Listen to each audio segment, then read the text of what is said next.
भक्तों राम राम राधे श्याम भक्ति भाभी रेणु रस्तोगी चैनल में मैं आपका स्वागत करती हूँ। तो जिनका आज जन्मदिन है उन सभी को हार्दिक शुभकामनाएं और जिनकी मैरिज एनिवर्सरी है उन सभी को भी हार्दिक शुभकामनाएं। तो आशा करती हूँ कि आप सब कुशल मंगल होंगे। तो आज की वीडियो रहने वाली है कि एकादशी कब है। तो माघ मास के कृष्ण पक्ष की एकादशी का क्या नाम है, तो वो उसका नाम है शक्तिला एकादशी। 6 प्रकार से तिलों का प्रयोग किया जाता है तो वो शट कहलाता है। और शट और तिल 6 प्रकार से तिलों का प्रयोग किस प्रकार से करें उसे शक्तिला एकादशी कहते हैं। और ये कृष्ण पक्ष में पड़ती है। तो बात कर लेते हैं कि 6 प्रकार से तिल का प्रयोग कैसे करना है। तो उससे पहले हम बात करेंगे कि हम सबसे पहले क्या करें। एक चौकी लें और उस पर हमने पीला आसन पीला वस्त्र बिछा दें जिससे हम गणेश जी को आसन दे सकें। तो मैंने इस एकादशी में किसकी पूजा होनी है, इस एकादशी पर कृष्ण भगवान विष्णु जी के कृष्ण स्वरूप की पूजा होनी है। तो आप अपने लड्डू गोपाल जी को, आपके 2 हैं 4 हैं, आप जो भी हैं, और राधा रानी हैं तो राधा रानी सहित उनको पधार लें।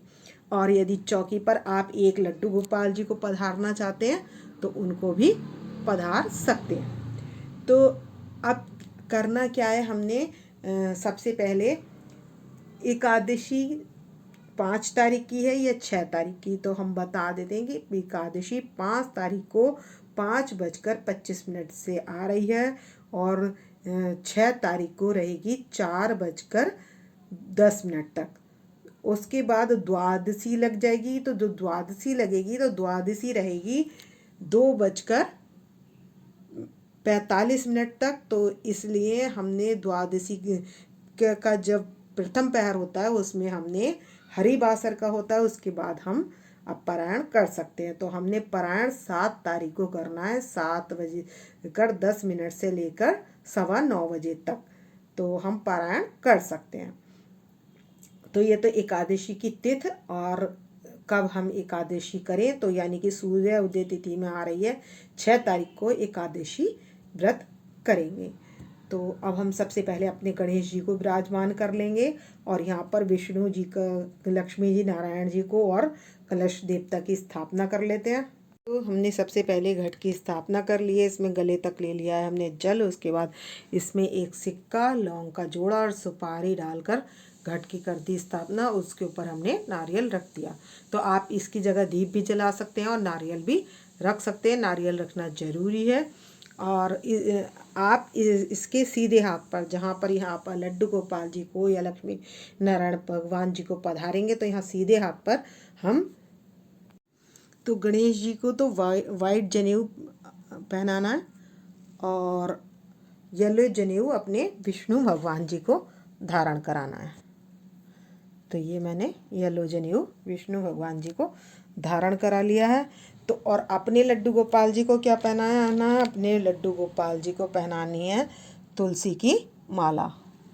तो सभी को हम तुलसी की माला पहना देंगे लड्डू गोपाल जी को। और तुलसी 6 तारीख की मंगलवार है तो हमें सोमवार के दिन तुलसी तोड़कर रख लेनी है।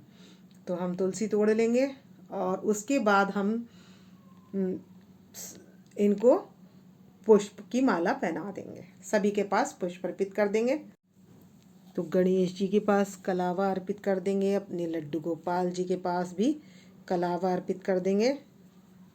तो सभी के पास वस्त्र रूपी कलावा अर्पित कर देंगे। गौ माता के पास, राधा रानी के पास, तो सभी के पास मैं कलावा अर्पित कर दूंगी। तो हमने सभी के पास कलावा अर्पित कर दिया है। और यहाँ ये अपने विष्णु भगवान जी की पास पीला और लक्ष्मी माता की तरफ रेड, ये हमने इनको वस्त्र धारण करा दिए। तो अखंड दीप हम इसके नीचे एक प्लेट लगा लेंगे, उस पर पंखड़ी लगा लेंगे फूलों की। और उसके बाद फूलों का आसन देने के बाद दीप को प्रज्वलित कर लेंगे। और ये दीप हमने द्वादशी तक जलाना है। तो अब बात कर लेते हैं, शक्ति एकादशी 6 तारीख की पड़ रही है और 6 ही तिल का व्यवहार है। तो ये बहुत विशेष एकादशी हो गई है। 6 तारीख में पड़ने के बाद शक्तिला एकादशी बहुत विशेष हो गई है, तो इसलिए ये बहुत अच्छी है। तो इस पर हमने तिल का प्रयोग 6 कौन कौन से करने हैं, तो हमने अपने लड्डू गोपाल जी के साथ 6 प्रयोग करने हैं तिल से, और अपने साथ भी वही व्यवहार करना है। तो हम पहले तिल के तेल से मालिश कर देंगे, दूसरा उपटन लगा देंगे, और तीसरा जो जल रखते हैं हम लोटे में उसमें तिल डाल देंगे। तो तीसरा चरणामृत हो गया, चौथा स्नान कराएंगे, तो पंचामृत से स्नान कराते समय उसमें हम तिल डाल लेंगे। 5वां हवन करेंगे तिल से, और छठा हम भोग भी तिल का ही लगाएंगे, तिल की गजक, तिल का, इस तरीके से वो 6 प्रकार का तिल का प्रयोग करेंगे। तो हम अपने नहाने की जब बाल्टी में जाएंगे तो जब गंगा जल डालेंगे तो उसमें हम 4-5 दाने तिल के भी डाल लेंगे। आपके पास सफ़ेद तिल हो तो आप सफ़ेद तिल भी ले सकते हैं, और काले तिल हो तो आप काले तिल भी ले सकते हैं। और मैंने तिल का आसन देकर गणेश जी को यहाँ विराजमान कर दिया है और इनके तिलक लगा दिया है। सभी को मैंने शुद्धिकरण कर लिया, पुष्प से छींटा लगाकर सभी का शुद्धिकरण कर लिया है, और मैंने सभी के तिलक लगा दिया है। अब इनको पहनाएंगे हम जनेऊ। तो हम अपने गणेश जी को जनेऊ पहनाएंगे। फूलों की माला हमने लड्डू गोपाल जी को पहनाई दी है, और हम रखेंगे गणेश जी के पास पुष्प रख देंगे, और रखेंगे विष्णु भगवान जी के पास पुष्प, और अपनी लक्ष्मी माता और राधा रानी के पास रखेंगे सफ़ेद पुष्प के ऊपर गुलाब का पुष्प भी रख सकते हैं, और पंखड़ी भी रख सकते हैं। आपके पास पुष्प हो तो पुष्प रख लेना, क्योंकि मेरे पास इस समय पुष्प नहीं है। और राधा रानी के पास भी हम पुष्प रख देंगे। माला मैं पहना चुकी हूँ, और गुलाब का पुष्प रख देंगे इसके ऊपर। और कमल का पुष्प हो तो आप कमल का पुष्प भी रख सकते हैं। तो लक्ष्मी जी बैठी हुई हूँ लक्ष्मी नारायण जी के चरणों में, तो ऐसी लक्ष्मी जी का चित्र लेना है, और इस तरीके से चौकी पर आपने सबको पधार कर पुष्पमाला पहना लेनी है। तुलसी पत्र एक कटोरी में तोड़ कर रख लेना है, और हमने सभी को जो वस्त्र वगैरह पहना दिए हैं, और ये जो बुक है यहाँ पर भी हमने लगा लिया है तिलक और वस्त्र, सभी को अर्पित कर दिए हैं, और यहाँ पर भी रख देंगे पुष्प। तो इस तरीके से बुक का पूजन कर लिया। ये कर लिया आरती की थाली, इसमें रख देंगे दीप। तो सभी के पास हम फल अर्पित कर देंगे, अपने लड्डू गोपाल जी के पास, राधा रानी के पास, और सभी के पास हम फल अर्पित कर देंगे। और लक्ष्मी माता के पास रेड फल अर्पित कर देंगे, और गौ माता के पास भी फल अर्पित कर देंगे, और राधा रानी के पास रेड फल अर्पित कर देंगे, और ये अपने लड्डू गोपाल जी के पास फल अर्पित कर देंगे। विष्णु भगवान जी के पास पीला फल अर्पित कर देंगे, और गौ माता के पास भी हम फल अर्पित कर देंगे। तो हमने सभी के पास फल अर्पित कर दिया, मिश्री और माखन का भोग लगा दीप जला लिया है। और ये है बुक, तो इस बुक में से हम कर लेंगे एकादशी की कथा। तो शक्तिला एकादशी, ये जो है कथा शक्तिला एकादशी की है, तो मैं कथा पूरी नहीं कहूँगी। और हम ले लेंगे संकल्प के लिए पैसे हाथ में, और इस तो हमें 10वीं के दिन नियम लेना होता है। तो ये त्रिदिवसीय व्रत होता है, जिसमें 10वीं के दिन शाम को हमने सात्विक भोजन करना होता है, और उसके बाद एकादशी वाले दिन शुद्ध जल में स्नान करके, तिल से स्नान करके, और भगवान हरि का, विष्णु का और अपने कृष्ण भगवान का पूजन करेंगे। तो ये इस एकादशी में 6 चीज़ें बताई हैं, 6 प्रकार से दान बताया है, मतलब दान, तिल का दान करना है। तो ये एकादशी ब्रह्म हत्या जैसे पापों को दूर करने वाली है। और इस एकादशी के में गोबर में कपास और तिल बनाकर, इसके उपले बनाकर, इससे विष्णु भगवान का पूजन और कीर्तन करना चाहिए, रात्रि जागरण करना चाहिए।